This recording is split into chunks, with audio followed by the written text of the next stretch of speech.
tontolo mbavao hafa tanteraka kosa indray maro ireo tanora no liana amin'ny tontolo politika ary nisafidy ihany koa ny anaraka ny ay politika eny amin'ireny lalam-piofanana samihafa ireny. Misy mihitsy aza moa tamin'ireo sendra ny mpanao gazety namana nanontaniana ary manam-pikasana manam-pandriana ihany koa ny ho lasa filoham-pirenena any aorianany.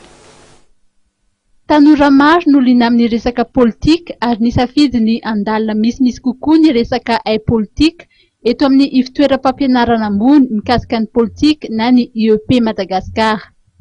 Ho an'ny ity mpianatra iray ity dia zava-dehibe ny fianarana ny zavatra atao. Izaho manokana dia mahita fa Madagasikara firenena anankiray izay efa henontsika foana moa hoe manan-karena izy fa ny hitantsika izany dia tsy mihapaka amin'ny vahoaka malagasy ilay harenan'ny Madagasikara.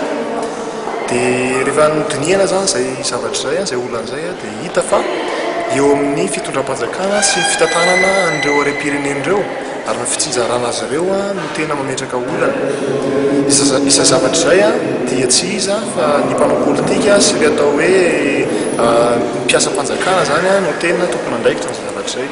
Noho izany dia mila olona zany manolotena aloha voalohany ary manana fandavan-tena sy finiavana indrindrindrindra ary finoana hoe ho tafavoaka Madagasikara dia ilaina zany ilay fianarana n'ilay zavatra atao mba ahafahana no atao hoe efficace zany na hoe efficient koa zany hoe sady mamokatra no mahavita zavatra zany ao firenena.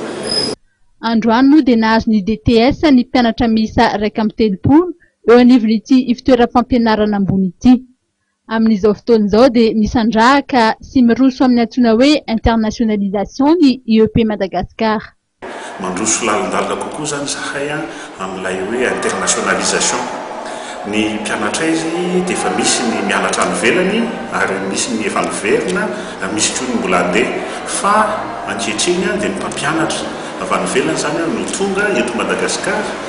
Anisan'izany zany ny hoe professeur Herzog izay mpampianatra finance publique malaza eran-tany fa kosa ampianatra eto Madagasikara ary amin'ny colloque izay anasana antsika moa zany satria zava-dehibe tokoa ho an'ny firenena ny fahaizana ny fifehezana an'io resaka politique publique sy finance publique io. Izany colloque izany moa dia ho tanterahana ny 10 sy 12 ny volana aprily ary misokatra ho an'ny rehetra.